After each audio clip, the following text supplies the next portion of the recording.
para tudo que você está fazendo, porque foi marcado o encontro. Donald Trump de um lado, Luiz Inácio Lula da Silva do outro lado. Eu vou te contar as estratégias e táticas secretas nesse vídeo. Este governo não tem estratégia, não tem planejamento e também não tem agenda, como eu sempre coloco aqui. Qual que é a agenda do governo Lula? Qual é? O que o governo Lula vai defender para 2026 como bandeira? Que a gente faz esse debate aqui o tempo todo. Não tem.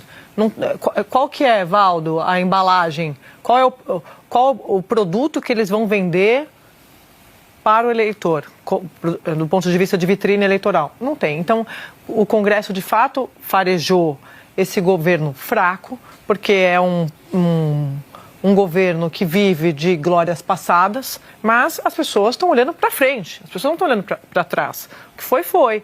E agora, para frente? Então, a parte da negociação também é olhando para frente, como eles vão fazer essa composição de palanques com partidos. Eu acho muito difícil eles conseguirem fechar com partidos que não sejam de centro-esquerda. E fizeram um levantamento onde mostrou aí o presidente Lula com a menor vantagem nessas pesquisas eleitorais. Ele vem concorrendo aí como pré-candidato presidente Lula, e também nessas pesquisas que foram feitas, esse levantamento feito pelas meninas, elas trazem também aí uma comparação com o senador e candidato à presidência da República, Flávio Bolsonaro. Gabriel vai... Fizeram um levantamento de pesquisas, fazendo cruzamento entre pesquisas eleitorais. Para vocês terem uma noção, no mês passado, a Quest divulgou uma última pesquisa eleitoral, a primeira de 2026, pelo Instituto, e a diferença de Lula para o pré-candidato Flávio Bolsonaro, que é o principal nome da oposição, é de 13 pontos percentuais. Já na Paraná Pesquisa, que saiu na semana passada, finalzinho ali da semana, dia 29, a diferença de Lula para Flávio Bolsonaro no primeiro turno é de 6,7%, uma diferença bem curta. E o que esses dados trazem para a gente, Nath, Marília? Que a eleição vai repetir muito do que foi 2022. Naquele momento, em 2022, houve uma crise, inclusive, dos institutos de pesquisa que não conseguiram medir a força do bolsonarismo. Aparentemente, agora, essa força está sendo medida. As pesquisas estão conseguindo alcançar esse público que era muito resistente lá atrás às pesquisas eleitorais. Então, há uma tendência, ao que parece, de que pessoas que são ali aliadas do bolsonarismo, da família Bolsonaro, estão respondendo a esses institutos e dizendo, olha, eu vou votar no Flávio Bolsonaro, ou vou votar no Jair Bolsonaro, quando era, então, o ex-presidente, então, candidato.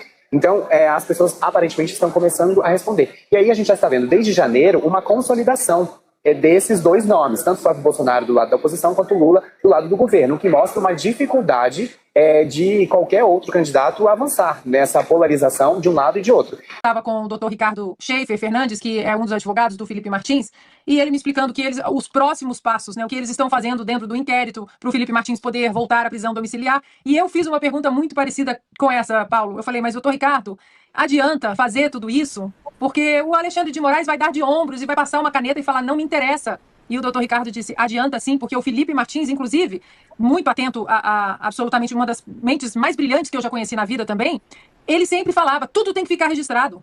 Tudo, você não sabe o dia de amanhã. Tudo tem que ficar. A gente sabe que o Alexandre de Moraes vai falar não. Ele falou não para o CBP, que é uma agência oficial dos Estados Unidos. Ele falou que não há fatos novos quando a LinkedIn disse que a LinkedIn não foi acessada naquela data. Ou seja, mas tem que fazer.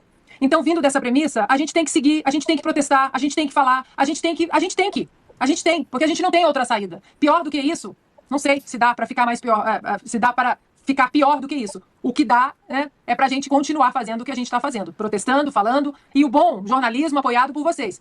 Eu acho que daqui a pouco, tomara que eu esteja errada, essa situação do Master vai ser contornada. Ou alguém vai ser jogado debaixo do ônibus, um deles, vamos jogar aqui um boi de piranha, ou o próprio sistema vai se autoproteger. E a gente tem que seguir. Certo.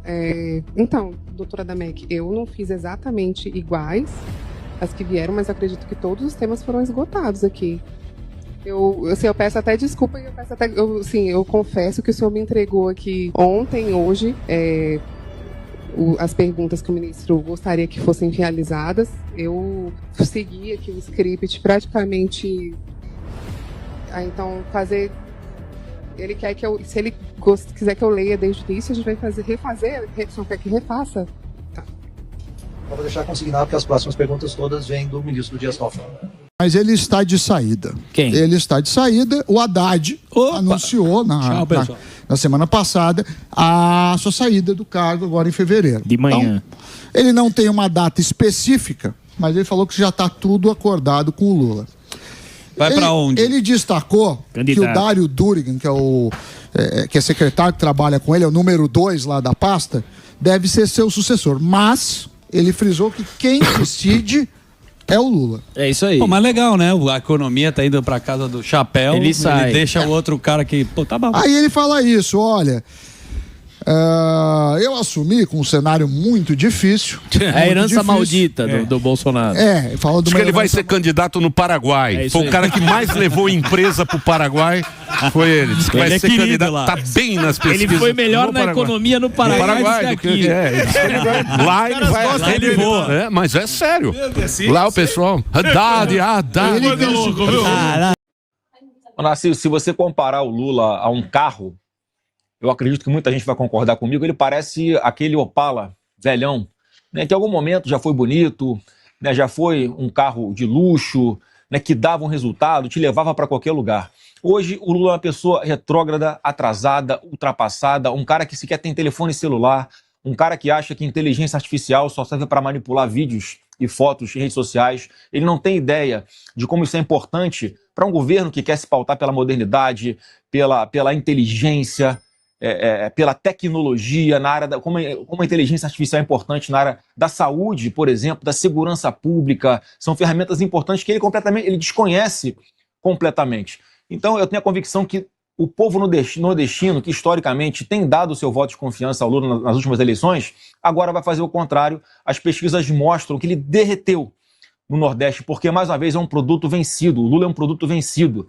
Imagina você fazer um churrasco com aquela picanha que já está cheirando a podre. Você tomar uma cervejinha choca. Esse é o Lula hoje. Ninguém consegue mais tragar esse cara. O presidente Lula vai ter uma agenda bastante cheia, com muitas viagens nesse início de ano. Além dessa ida ao Panamá, o presidente deve visitar a Índia e a Coreia do Sul já no mês que vem.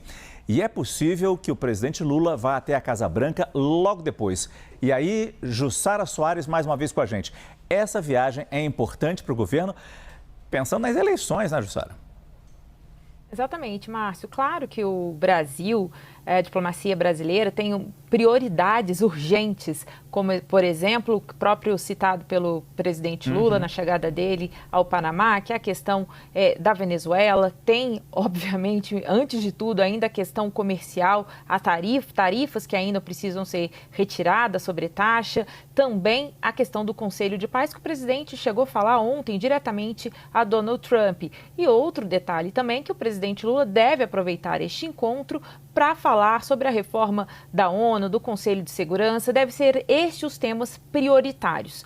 Mas, Márcio, essa visita ela é estratégica no ano de eleição aqui no Brasil, eleição presidencial. Essa é uma apuração minha no Palácio do Planalto, que eles veem uma oportunidade do presidente Lula fazer uma vacina para evitar qualquer interferência ou tentativa de interferência nas eleições aqui. Qual que é o receio, de modo geral, da ala política do governo Lula? É justamente que aqueles mesmos interlocutores da direita brasileira que atuaram para que houvesse uma tarifa, um tarifaço contra o Brasil, envolvendo ali o ex-presidente Jair Bolsonaro, que este mesmo grupo possa tentar, de alguma forma, influenciar Trump para as eleições agora, neste ano, em outubro. Então, muitos me dizem que pode ser, sim, uma oportunidade. E o que eles dizem? O presidente Lula tem se mostrado, ou vai reforçar neste encontro, que apesar das divergências que ele mostra a Trump, e nunca escondeu disso, inclusive pelas declarações públicas que vem fazendo, é que ele é um interlocutor confiável para Trump. Então, é neste sentido que eles veem também como uma oportunidade esse encontro, de tentar afastar qualquer tipo de interferência nas eleições deste ano. Claro, eles citam, né, muito bem que durante algum tempo a direita brasileira conseguiu, sim, acesso ali ao entorno de Trump. Então, a ida de Lula lá no Salão Oval mostra que uma relação está mais azeitada, chegou a um nível de confiança que eles podem, inclusive, discordar. Então, é um momento que eles devem aproveitar, pelo menos o Palácio do Planalto acredita que isso possa ficar mais claro. Embora, como eu disse aqui, a diplomacia brasileira acaba dizendo o seguinte: tem as outras prioridades, a gente sabe que está lidando com um interlocutor muito imprevisível, que é o caso de Donald Trump, mas a ala política, aquele entorno mais próximo de Lula, o Palácio do Planalto, veio essa oportunidade de fazer, inclusive, uma blindagem, como eu disse aqui, uma vacina, evitar que Trump possa, em algum momento, tentar fazer alguma interferência aqui. O que me diziam anteriormente, Márcio, é que eles já imaginavam que o Trump fosse não envolver diretamente nas eleições deste ano, mas havia sim um receio do que o seu entorno, as big techs, de alguma forma pudessem tentar entrar nessa eleição, entrar para este debate. Então, agora chegou o momento desse encontro, que me dizem é que a previsão que deve ocorrer mesmo em março, ainda não começaram as tratativas, de fato, para oficializar esta visita oficial do presidente Lula à Casa Branca, mas eles dizem o seguinte: o ambiente agora é mais convidativo, é possível sim que o presidente Lula vá ali ao Salão Oval conversar olho no olho com Donald Trump. Vai acalmar a situação se o Toffoli abandonar a relatoria. Primeiro que ele não vai abandonar porque tem deputado envolvido. Então o que ele pode fazer é desmembrar o caso e mandar uma parte para a primeira instância, talvez a parte menos relevante, e proteger aquilo que realmente interessa aos bastidores de Brasília, manter ali com ele, né? É óbvio que ele está agindo para dificultar as investigações ou preparar a possibilidade de anular o caso na frente. Então ninguém confia que o Toffoli realmente seja um juiz imparcial, preocupado com as investigações, dando mais prazo para a Polícia Federal e por aí vai, como ele deu a entender nessa notinha mequetrefe. O Vocaro preocupado com o vazamento do celular dele, né, é porque ele sabe que esse telefone tem valor. Né? Ele investiu, sim, muito em conexões e sabe-se lá mais em quê, né? Que tipo de imagens, vídeos ele tem. Alguns acharam que ele era uma espécie de Jeffrey Epstein tupiniquim, né? ou P. Diddy dos trópicos, né? Enfim, dava aquelas festas de arromba e filmava, né? Então, ele deve ter muita coisa nesse telefone celular. É óbvio que ele não quer que isso seja entregue de graça. Ele sabe que isso é o passaporte dele para a liberdade. Ele falar que se ele tivesse conexões, ele não estava passando pelo que ele está passando, é uma piada. Né? Ele estaria preso. Ele está solto, com tornozeleira, ele está no epicentro de um furacão, porque o caso Master estourou e a imprensa redescobriu o jornalismo. Sua coluna, Lacombe, na Gazeta esse domingo, fala disso, né? E eu vou fazer aqui também uma propaganda da coluna do nosso convidado, Paulo Briguet, hoje também na Gazeta do Povo, né? Que inclusive cunhou a expressão supremão. E é interessante porque o caso Master, a gente está chocado, entre aspas, né? Mas não deveria, né? Ou pelo menos assim, a velha imprensa ficou chocada. Onde eles estavam nos últimos 6 anos? Quer dizer, eles, de repente, descobriram que os ministros têm algumas atitudes suspeitas em relação à corrupção, mas eles não ligaram para perseguição, para perda de liberdade, para censura, prisão arbitrária e por aí vai? Então, de novo, né, eles estão descobrindo quem é o Toffoli e quem é o Alexandre de Moraes de repente. Bom, bastava eles terem escutado os bolsonaristas, que eles criticam tanto, né, há 6 anos, que eles não ficariam tão surpresos assim com o caso Master. É mais um caso que vem na esteira de vários escândalos de corrupção, de abuso de poder, da casta do andar de cima, se lambuzando com a coisa pública. Então, o Briguet conclui o texto dele. O Master é apenas um sintoma da doença que tomou conta do organismo. A morte do Brasil foi um crime encomendado, no qual o STF forneceu a arma, né, o sigilo, a censura, a perseguição. O PT forneceu o plano, esse assalto contínuo, né, ao Estado. E o 8 de janeiro forneceu o álibi para amordaçar as vítimas, para intimidar quem ainda tinha coragem de denunciar a situação. O abismo não tem fundo porque é um projeto de engenharia estatal. O mar de lama é, na verdade, o líquido amniótico de uma autocracia revolucionária que pretende nunca mais sair do poder. É disso que nós estamos tratando aqui, Lacombe. Então, precisamos denunciá-los pelo que eles são, né? Muita gente parou de falar do contrato de 129 milhões, por exemplo, porque o Toffoli passou a ser a bola da vez, mas 129 milhões de reais de contrato entre o Banco Master e o escritório da família do Moraes não é conflito de interesse, não é promiscuidade, não é suspeito. E não exige explicações, como alguns jornalistas cobram. É corrupção escancarada. É o contrato de um lobista poderoso. É disso que se trata, né? A última frase do texto eu deixei para depois, né? Eles só esqueceram de combinar com Deus. Então, Lacombe, a gente tem aí uma esperança, né? Uma fé que a gente não vai abandonar jamais. O Brasil tem muita gente boa. As pessoas que seguiram Nicolas naquela caminhada, né, da liberdade, o Desperta, o Acorda Brasil, mas o país está na mão de uma elite corrupta, de uma turma sem escrúpulos, que faz qualquer coisa para se manter no poder e para enriquecer, né, de forma ilícita. Essa é a guerra que nós estamos travando. Eu tenho esperança, tenho fé de que um dia nós vamos conseguir moralizar esse país. A Lava Jato estava conseguindo. Eles enterraram a Lava Jato. Uma própria jornalista do Globo já disse que o clima em Brasília hoje está parecido com o clima pré-Lava Jato. Ou seja, a coisa sai de controle. O caso do Banco Master, que é o mais recente apenas, ele é o caso que chamou a atenção da nação. E eles não vão conseguir jogar para baixo de um tapete isso. Então, de novo, espero que a velha imprensa volte mesmo a fazer jornalismo e que se tiver que cair metade da República, que caia, né? É uma republiqueta das bananas, de qualquer forma. Agora, tecnicamente falando, os dois ministros que a gente sabe que poderiam tomar alguma decisão decente na STF, nada cai no colo deles, né? Mendonça e o Cássio Nunes. Tecnicamente falando, quem caindo poderia assumir as decisões para poder, por exemplo, colocar o Bolsonaro numa domiciliar? O Moraes mesmo? Não, porque o Mendonça vem falando assim, eu não posso meter o dedo nisso aqui porque eu não sou desse inquérito. Não, exatamente. Como o Bolsonaro está preso pela condenação na farsa da ação do golpe. O relator é o Alexandre de Moraes e o juízo é a primeira turma. O André Mendonça não está na primeira turma, muito menos o Cássio. Então, quem determina e decide sobre a execução penal nessa questão, se em que presídio vai estar ali, eles nunca se meteram nesse tipo de coisa. É porque é o presidente Bolsonaro, para perseguir o presidente Bolsonaro. Mas é a primeira turma. E é o Alexandre de Moraes. Então não tem que fazer contra essas decisões de lei de execução penal. Mas a prisão humanitária, domiciliar humanitária, já é um precedente consolidado no STF, inclusive. Se a pessoa atende aqueles requisitos, e no caso, mais de 70 anos, um idoso, com problemas de saúde, com laudo médico, e que a instituição onde ele está sendo preso, qualquer prisioneiro, não tem a capacidade de oferecer os cuidados de saúde adequados. É lógico que o presidente Bolsonaro atende a esses requisitos. E aí, de ofício, por qualquer petição ou de ofício, respondendo a tua pergunta, poderiam dar uma canetada sim. Então isso é interessante. Eles poderiam, de ofício, dar uma canetada sim. Qual seria o problema? Que invadiria a seara de outro ministro. Um ministro abusador de direitos humanos dessa maneira, você fazer o que é certo, você não poderia? Poderia sim. Rapidinho, explica essa parte de novo, desculpa.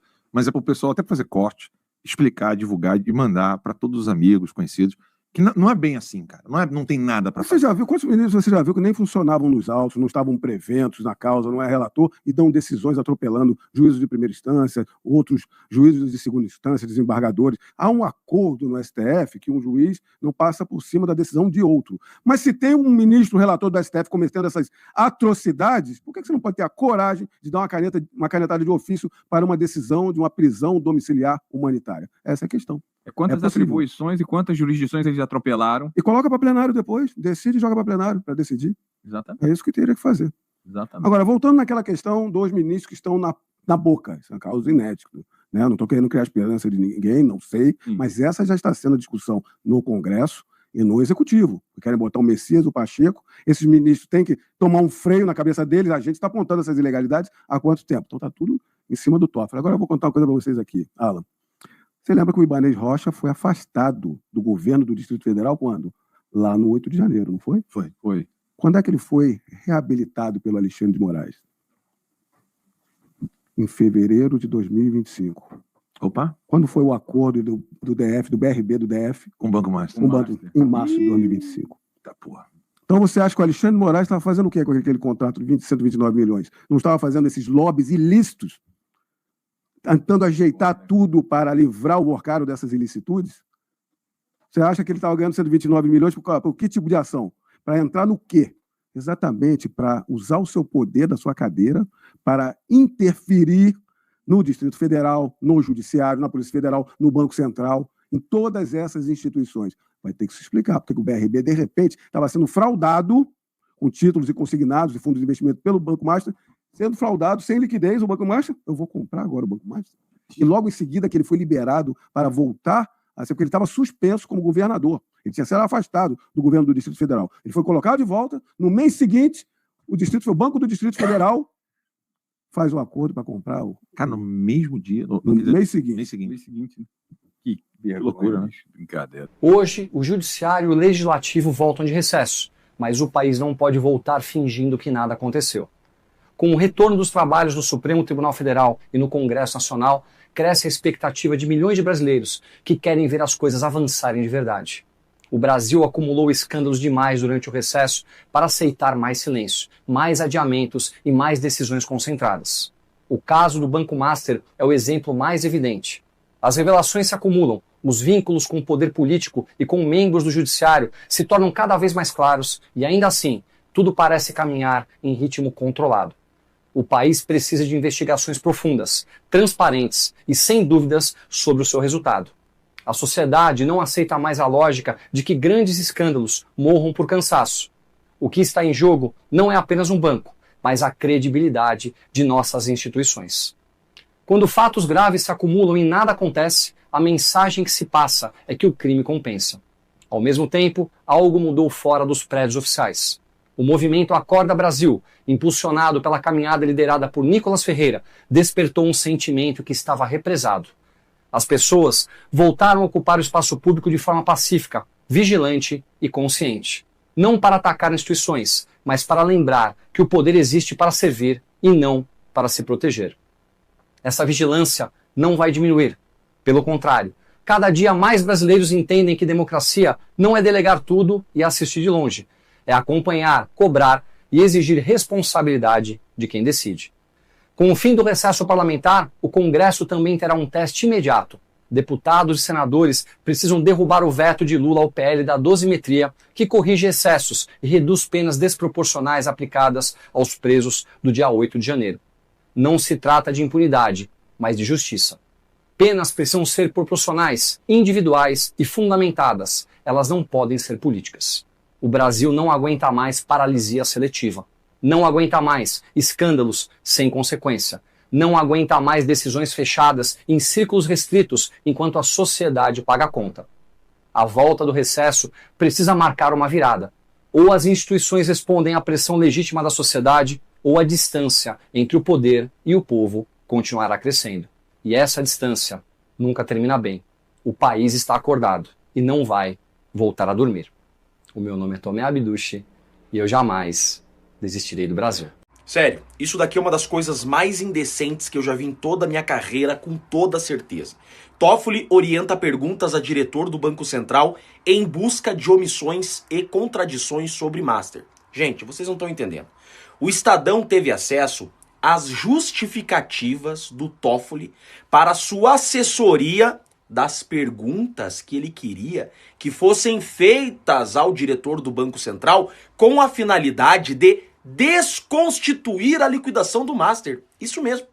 Toffoli traçou uma estratégia a ser seguida pela delegada e por sua assessoria para anular a decisão do Banco Central. Além de todo o seu envolvimento com o caso Master, que já foi noticiado pela imprensa, Toffoli deixou registrado o que ele quer com as perguntas que ele mandou fazer para anular o caso do Banco Master. Olha isso, gente.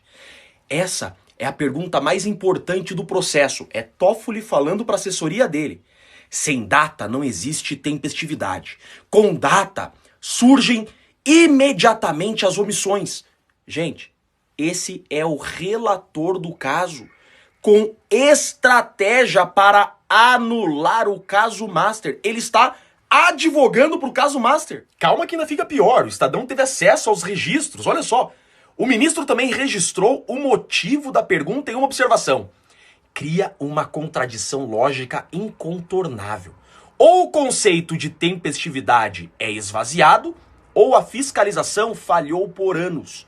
Gente, Toffoli está nitidamente interessado na causa, criando, ele, Toffoli, relator, ministro do STF, está criando os motivos que ele vai usar para anular o caso que ele é interessado e que ele é relator. Tá aqui, ó. E você achou que tinha acabado, né? Tem mais. Aqui aparece a omissão consciente documentada. O BC detecta indícios graves e ainda assim interrompe a fiscalização. Gente, é um ministro do STF atacando o Banco Central. Isso aqui não é um ataque antidemocrático às instituições? Um ministro do STF criando chicana para o Banco Central, criando motivos para anular a ação do Banco Central, criando motivos para questionar o Banco Central. É o STF contra o Banco Central, instituição contra instituição. E pior, é o STF criando elementos para anular uma ação do Banco Central. Isso daqui é muito criminoso, se não, no mínimo, gera a suspeição e impedimento do Dias Toffoli para ser relator nesse caso. Código de Processo Penal, artigo 252. O juiz não poderá exercer jurisdição no processo em que ele próprio for parte ou diretamente interessado no feito. Alguém tem dúvida agora, depois de tudo que a gente já conhece do caso Master? Sociedade, viajar com advogado, parcerias, e vendo agora o relator armando a anulação da liquidação. Alguém tem dúvidas que o Dias Toffoli, ele é impedido nesse caso? Ele é parcial? Ninguém tem mais dúvida, né? Gente, mas que escárnio isso daqui. Isso daqui é a falência por completo do sistema de justiça. Reforma do sistema de justiça depois do impeachment desses ministros é de extrema urgência. Não há mais como fugir disso. Reforma do sistema de justiça já. Chega disso daqui. Chega, isso daqui é o fim da linha. Eu acho que dá para esperar confusão. Inclusive, peritos da Polícia Federal dizem ter conseguido recuperar gravações, imagens e conversas no celular do Paquito. As informações obtidas até agora permanecem em sigilo. Aí ontem também lá do Jardim disse que o João Dória está ajudando o nosso queridíssimo Nelson Tanuri, grande empresário. Recebeu aí, né, umas visitinhas da PFL, Polícia Federal do Lula recentemente, mas enfim. Alvo da PF, nosso Tanuri tem levado a João Dória a tiracolo para assessorá-lo nas negociações das encrencadas das empresas das quais é dono ou sócio. Dória, obviamente, é um baita de um gestor, né? Não tem nem o que falar sobre isso. Ministro do Supremo ligou ao gabinete de Lula para reclamar de fritura contra a corte no caso do Master. Recentemente, o ministro do Supremo pegou o telefone e ligou diretamente ao gabinete de Lula, no Palácio do Planalto.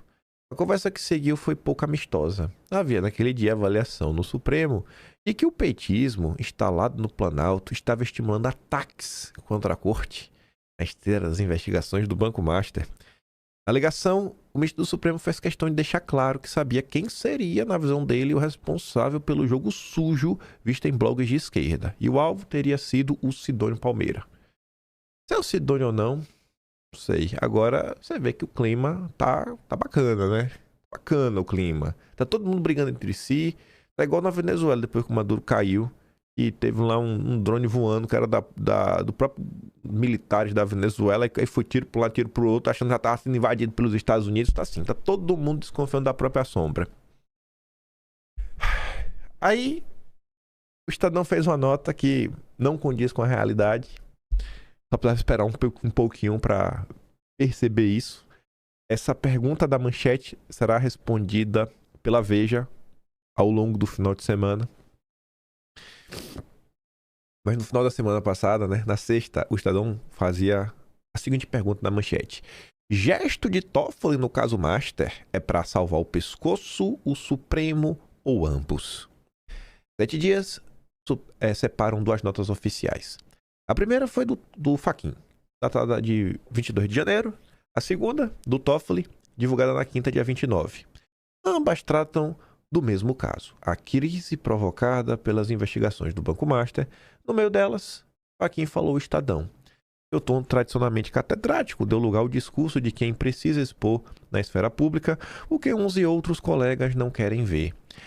Andar de jatinho com advogado investigado ou ter a mulher contratada pelo Master, seja pelo valor que for, ultrapassa os limites do óbvio e não caberia o código de ética que ainda está por vir. Ao Estadão, Fachin deixou transparente: há ministros do Supremo que não querem tratar do código em ano eleitoral.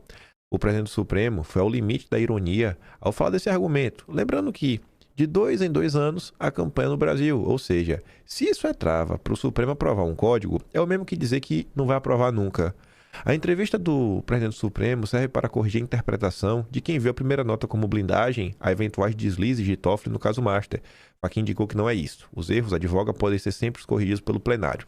Ele está falando, o Fachin está brigando aqui com o Toffoli e tudo mais. E a nota do Toffoli, que é a pergunta que ele colocava ali, é que se o Toffoli vai deixar que o caso volte para a primeira instância, vai abrir mão do caso e tudo mais. Na quinta, dia 29, aí o Toffoli saiu da toca, divulgou a nota sobre o Master na noite do mesmo dia, foi um pouco mais adiante e tirou o sigilo de vídeo de depoimento feitos em dezembro sob sua ordem. Recheado de trechos em negrito, o texto divulgado pelo Toffoli conclui com indicação de que o caso pode vir a baixar para a primeira instância do judiciário. Agora, o próprio Toffoli admite a probabilidade do assunto deixar os escaninhos do Supremo.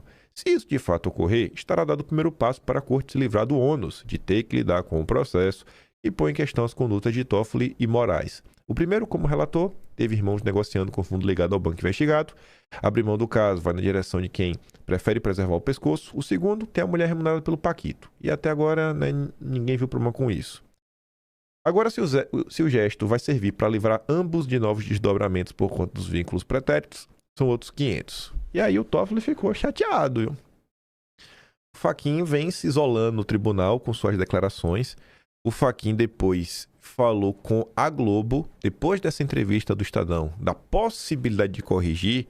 O Fachin já está cravando que o caso vai para a primeira instância, que foi o que ele falou para a Ana Flor na Globo. E esses pronunciamentos do Fachin vem incomodando a ala política do Supremo, que agora é o nome novo, que ganhou, né? A ala do Gilmar Mendes, do Toffoli, não dá pra colocar o caso, o caso é de menor. O Flávio Dino, Moraes, Zanin, a galera que realmente manda. Aí, a Veja publica. Caso Master. Os recados de Toffoli, o racha no Supremo e o fantasma da Lava Jato.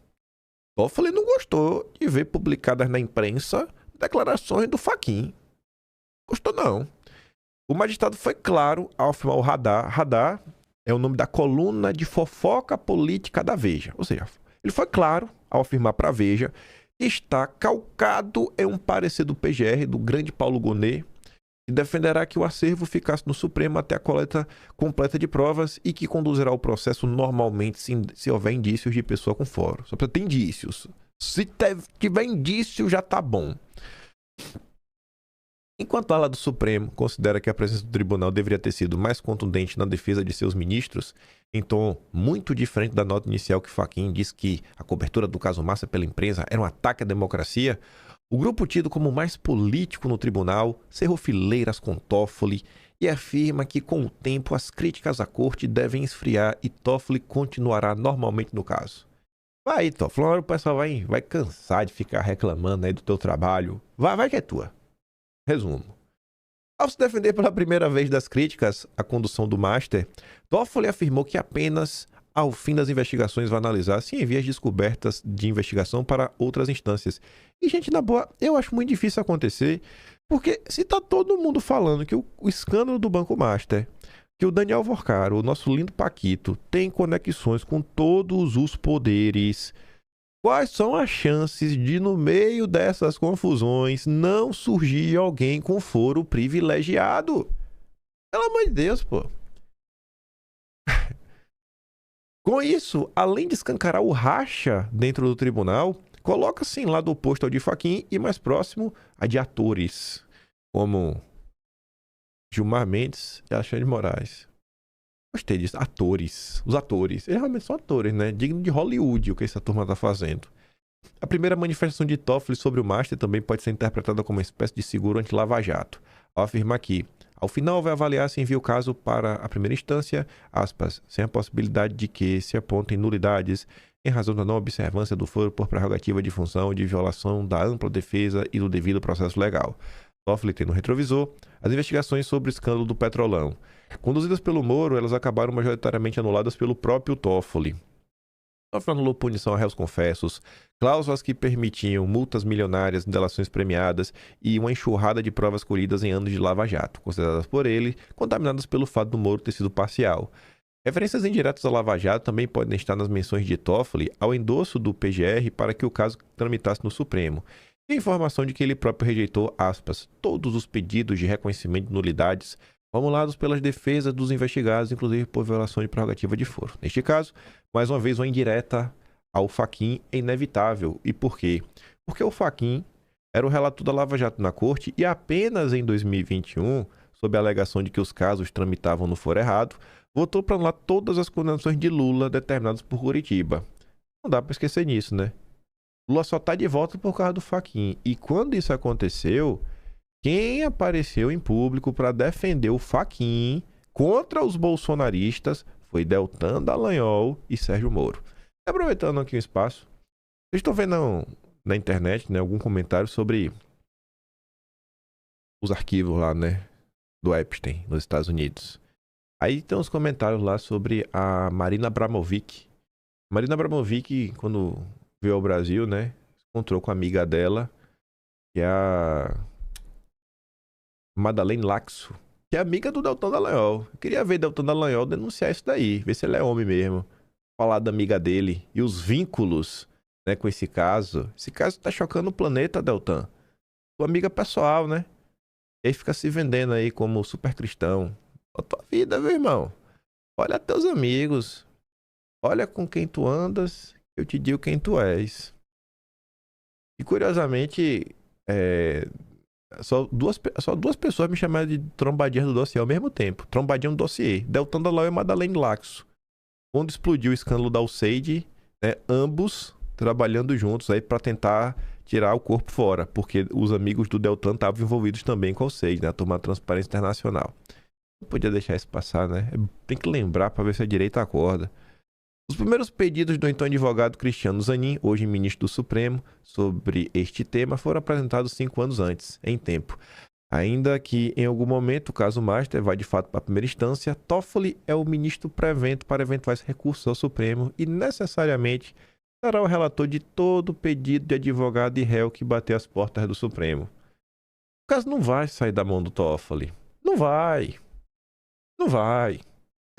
A Heloísa Martins, aquela lourinha forte da CNN, saiu da CNN, foi para ele de São Paulo, é porta-voz do Supremo e tá ali, ó. O Supremo retoma trabalho com divisão interna e se vê alvo do Congresso ano eleitoral.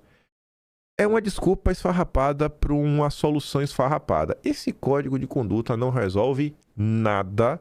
Ninguém vai deixar de fazer nada pelo código de conduta. E aí, eu sei que vai ter agora a volta do judiciário. O Fachin pediu para todo mundo comparecer. Tá ali, um vídeo especial de Fachin. Para todo mundo ir. Ele vai defender a corte. Só o Fux que não vai porque tá doente. A expectativa é que Fachin faça um discurso em defesa do tribunal. Mas há dúvidas, mesmo entre as pessoas mais próximas do Fachin, se a fala vai ou não abordar claramente a sua principal bandeira, que é o código de conduta. Fachin tem apoio de um grupo de colegas, mas outra ala resiste ao avanço da proposta neste momento. Não faz vai ser nesse momento, no futuro. A avaliação é que a iniciativa de Fachin acontece em um momento delicado, deixando os magistrados e a própria corte sujeitos a uma nova onda de ataques.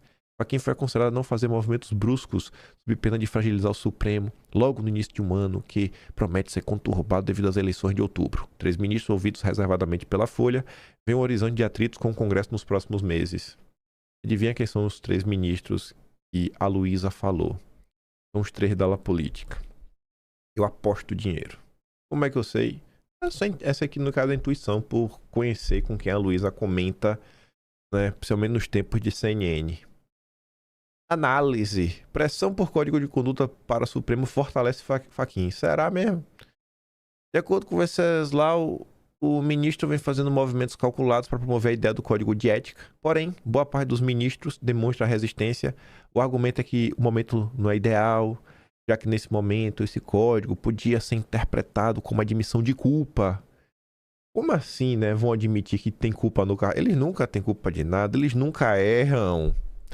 A resistência se intensifica pelo fato do Supremo estar no centro de ataques da direita, especialmente na eleitoral. Tudo é ataque, tudo é ataque. Ó, pobres coitados. Foi mencionado que o PL, partido de Bolsonaro, adotou como estratégia priorizar eleições para o Senado, visando aumentar a pressão sobre o Supremo.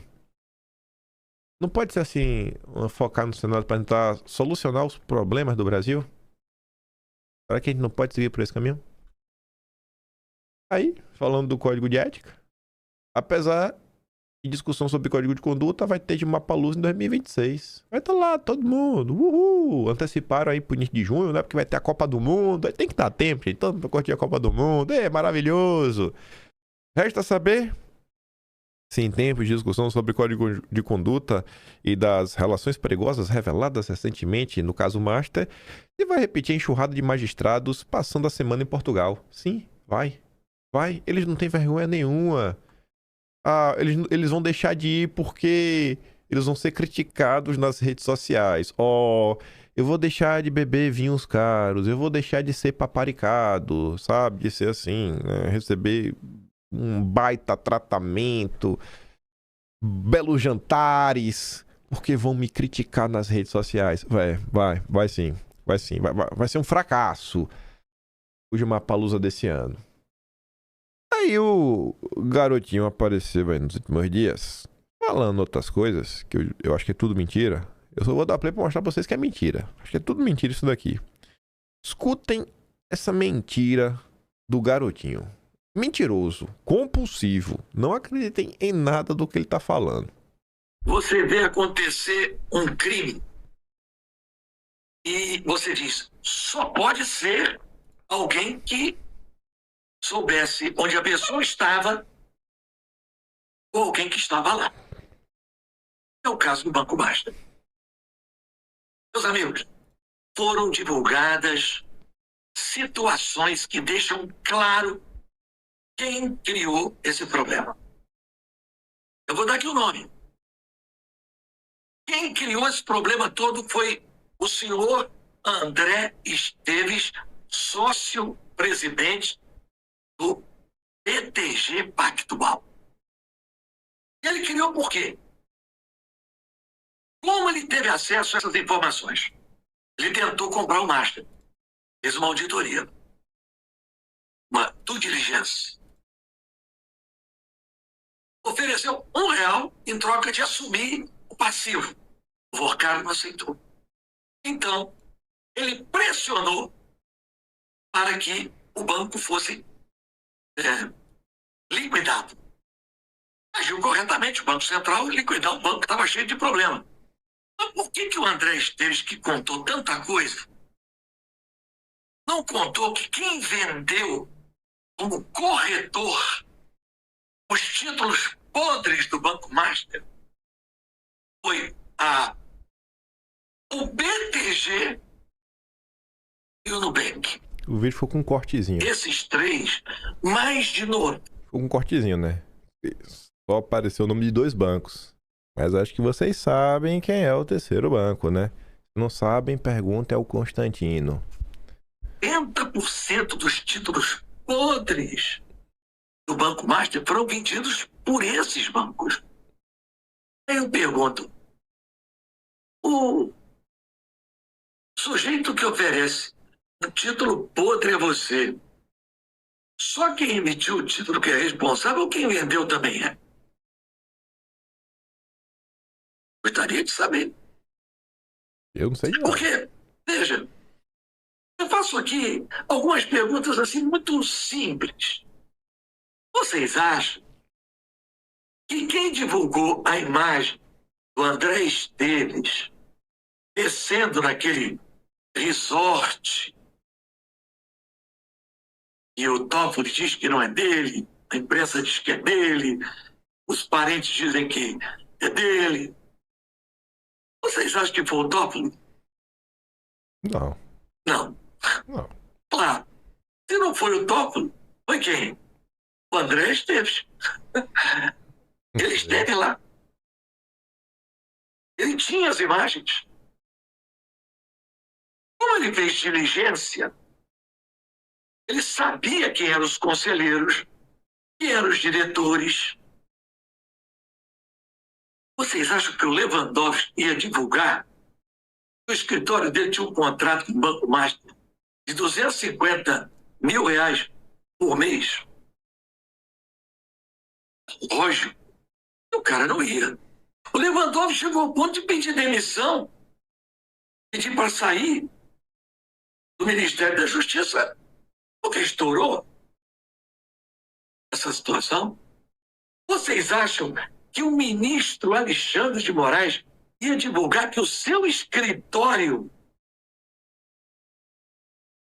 comandado pela sua esposa, tinha um contrato de 3.600.000 com o Banco Master? Não. Além do Vorcaro, que também não tinha interesse em divulgar, por que ele ia divulgar? Ele contratou o cara para ajudar. E a outra pessoa que tinha essa informação? André Esteves, O Dedé tá do demais. BTG Pactual. Ai, Dedé. Quem sabia que o Guido Mantega, ex-ministro de Dilma, ex-ministro de Lula, era funcionário do Banco Master participando do conselho de administração ganhando R$1 milhão por mês. Vocês acham que o Guido Mantega ia divulgar isso, né? Ou que o Vorkar ia divulgar isso? Não. Só alguém que tinha acesso aos dados do banco. Nem o Banco Central sabia disso. Mas quem se preparou para comprar e acabou não comprando, o BTG, presidido pelo senhor André Esteves, sabia de tudo. Vocês acham que o Vorkar ele ia divulgar que esteve na casa dele, depois ele falou na Polícia Federal, o governador do Distrito Federal, Ibanez, e depois que o Vorkar não conseguiu vender para o BTG, apareceu o BRB, Banco de Brasília. E aí teve encontro do Vorkar com o governador. Você acha que o Vorkar ia divulgar? O governador ia divulgar? Bem, não. Quem divulgou? Quem sabia. Então, quem criou essa crise que está abalando o Brasil, quem está passando informações para a mídia, chama-se André Esteves. Eu quero saber o que ele vai fazer. Eu não sei de nada. Eu acho que é tudo mentira isso aqui, viu? De coração, acho que é tudo mentira. Vou mostrar pra vocês verem as mentiras que estão sendo ditas nas redes sociais. Tudo mentira. Tudo mentira. Dedé não sabe de nada. De nada. De nada. De nada. Aí pegando o gancho aí nessa discussão do Dedé, ontem o Mafinha tava aloprando os liberais conservadores, né? A direita que é liberal na economia, conservadora nos costumes, e luta contra o comunismo. Eu sei que Mafinha encheu e chegava sempre aqueles comentários padrões, né? Tipo aquele ali do Andrew falando o seguinte: o Estado é uma entidade socialista. Todo Estado é socialista. Independentemente de quem estiver no controle, os burocratas que trabalham nele sempre vão ter incentivo para que o Estado aumente de poder, pois recebem salário e são dependentes dele. Tu acha mesmo assim que todo mundo que tá, sabe, na frente do Estado realmente luta pro Estado aumentar de poder, porque tem que aumentar de poder, porque o princípio ganhar mais dinheiro, é por isso que o salário, meu salário. Eu pego um cara como o Trump que a gente tava falando ontem, né? Acho um ótimo exemplo. O cara é bilionário. Eu acho que o Trump tá preocupado em aumentar o salário dele como presidente. Eu acho que ele precisa desse salário como presidente pra alguma coisa. Pelo amor de Deus, sabe? É umas análises assim que você fala, meu Deus, aí, o que é que acontece com a direita brasileira, né? O que é que tá acontecendo? Pra onde a direita brasileira tá marchando? Aí o Mafinha fala o seguinte: a gente vive numa sociedade, sabe? Um coletivo. Não vem com esse papo, ANCAP, peda leite, porque a gente não tá mais em 2019. Já passou dessa fase, sabe? Que dava risada lá do vídeo do Arthur Duval indo em manifestação do PT perguntar o que era FGTS. Já deu essa fase. ANCAP é tão sério quanto comunista. Estado sempre vai existir e depende de pessoas, porque não é uma entidade viva, não é algo autônomo. Os atuais burocratas que comandam, né, que estão no comando do Brasil, eles trabalham ativamente para encher a barriga de banqueiros como André Esteves, Meirelles, Armínio Fraga, etc, etc, etc.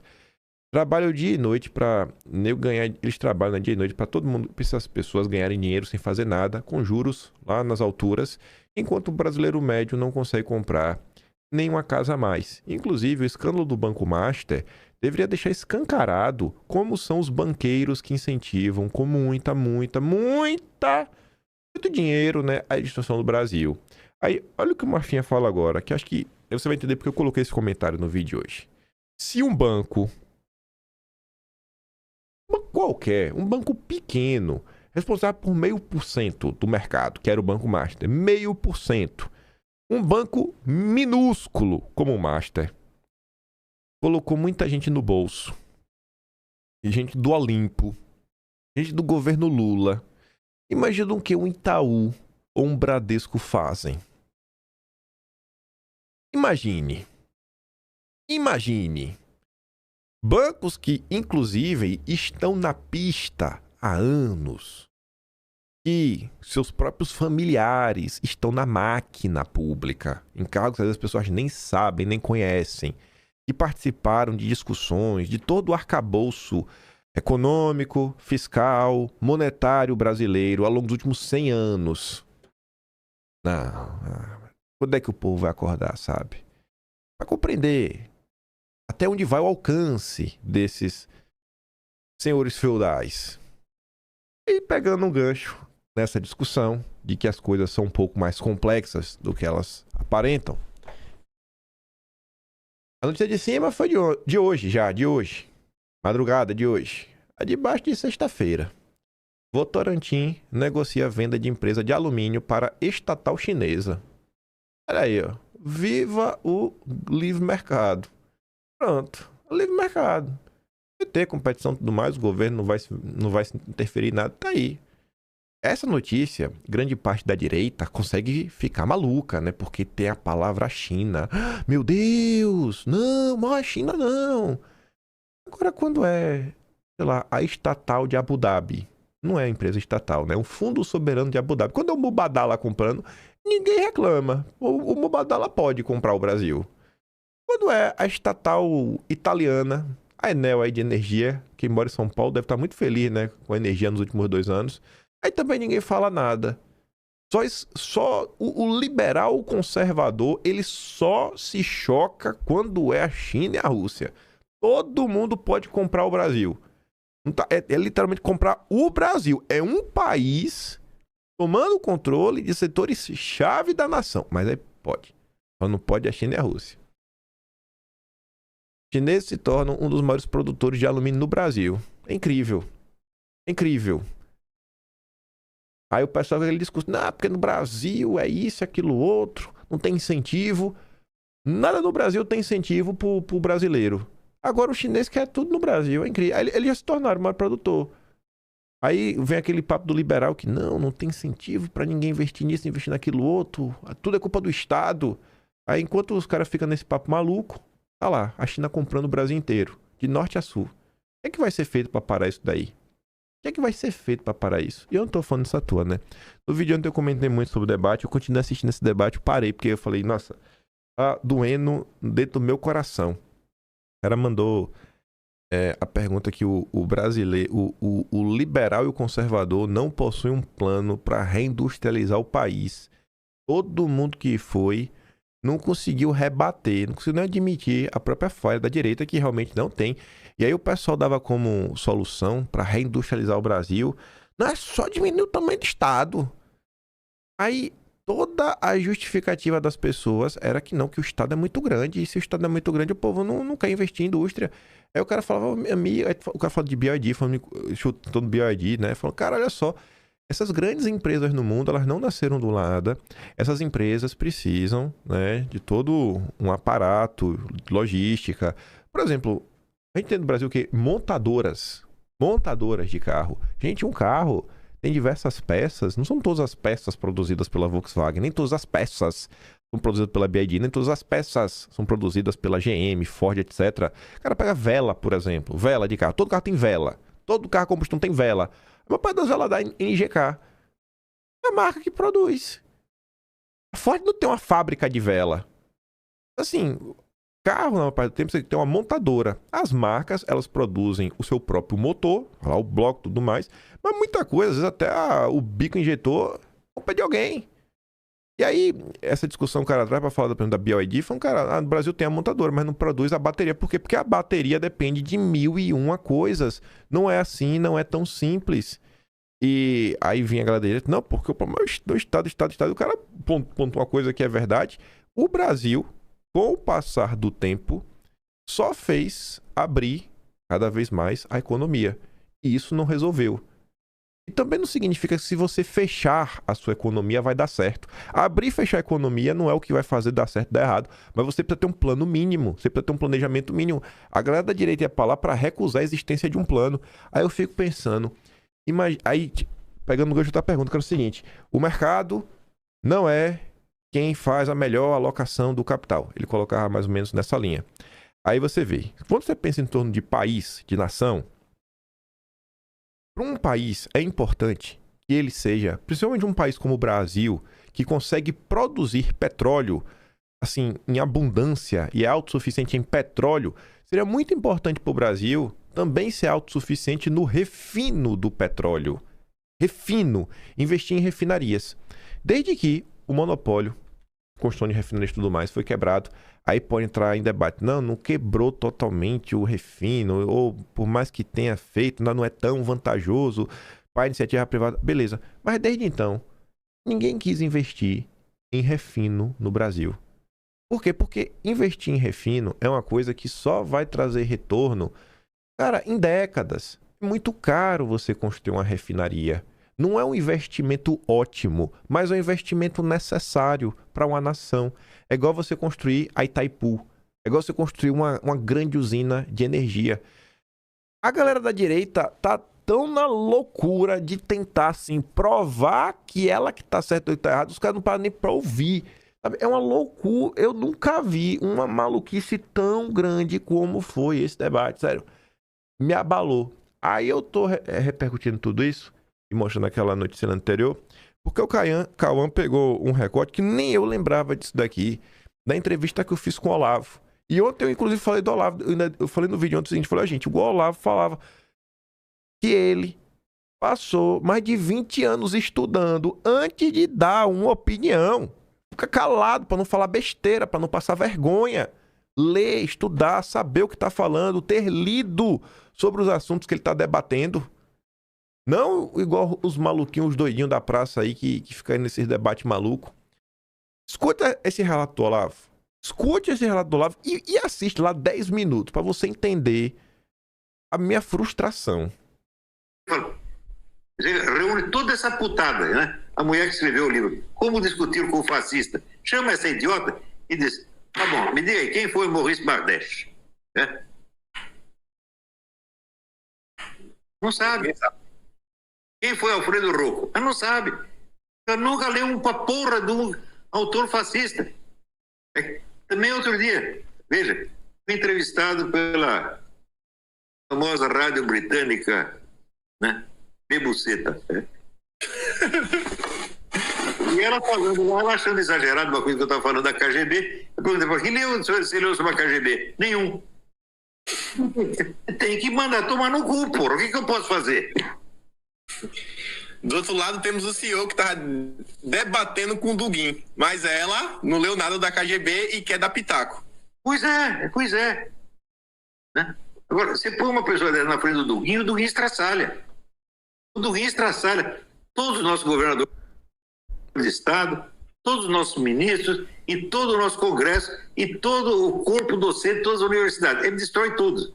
Foi o que aconteceu. Botou esses malucos na frente do Gustavo Machado, ele machadou todo mundo. Destruiu. Porque acha que não, eu sou de direita. Olavo de Carvalho já refutou o comunismo. É só ir lá e eu falar em nome de Olavo de Carvalho e eu vou refutar tudo. Acabei com ele. Por quê? Eu estudei o assunto. Isso. Ele estudou. Eu não estou dizendo que eu sou mais inteligente que os outros. Não, eu fui muito mais esforçado. Isso, porque eu estou estudando essa merda faz 50 anos, porra. Eu li mais livros de comunista do que todos os comunistas brasileiros juntos. Isso. Hoje mesmo, botei lá. Me digam quais são os livros importantes da esquerda nos últimos 50 anos. Ninguém conhece nenhum. Eu pus lá 5. Fala, lê pelo menos esses 5, pô. Você pega esse pessoal conservador, tudo falando do comunismo, nunca lê. Se você não pega o argumento adversário na sua melhor expressão, então você não conhece o argumento adversário. Então você pega assim, eu sou contra o comunismo, então vou refutar o comunismo do Lula. Lula é analfabeto, meu Deus do céu. Você tem que pegar o George Lucas, tem que pegar o Wright Mills, tem que pegar o Paul Baran. Aí sim, pega os grandes da esquerda, leia, respeite pelo menos, né? Mas aí eu vou dar até um exemplo popular pro pessoal que tá assistindo a gente. Tem um menino que todo mundo aí queria carregar no colo, que era Caio Coppola, o conservador que o pessoal adorava. Ele tava debatendo com Fefito e Edgar na Jovem Pan. Agora ele foi pra CNN, tá debatendo com Augusto Botelho, que é um advogado de muito tempo, inclusive membro do IDDD, que é um instituto lá do direito de defesa, algo assim. Instituto de Defesa do Direito de Defesa. Que foi criado criado pelo Márcio Tomás Bastos, lá da era do PT, ministro da Justiça de Lula, que inclusive é o grupo que aprovou e lutou para aprovar a audiência de custódia. E agora você vê o Caio Coppola apanhando todo santo dia, porque tá achando que tá debatendo com menininho da Jovem Pan, que tem revista e quadrinho. Isso aí eu vi. O Rodrigo Cocô instantâneo levar um cacete do Ciro Gomes. Veja, Ciro Gomes não é um grande intelectual. Acabou com o Cocô instantâneo, pô. Porque o cara é metido. No Brasil é o seguinte, o sujeito era de esquerda, virou para a direita, ele acha que ele viu a luz. Eu digo, meu filho, eu larguei a esquerda quando eu tinha 22 anos. Fiquei quieto durante mais de 40 anos estudando. Daí comecei a dizer alguma coisa. Eu fui me livrando das besterol esquerdista aos pouquinhos, fazendo como se fosse uma psicanálise. Não é assim, mudei de ideia, agora sou o gostosão. Claro que não é isso, porra. Então, se você largou da esquerda, então comece a estudar, mas pelo menos respeite aquilo que você abandonou. Esquerdismo não é um bando de idiota. Não é, não. Tem gente altamente gabaritada. E pior, tem pessoas honestas ali. Tem gente gabaritada. Ainda tem gente honesta nesse debate. Tá? Não é porque você largou a esquerda que você tá mais inteligente. O Pedro Pôncio não ouviu essa parte aí. Do Olavo de Carvalho.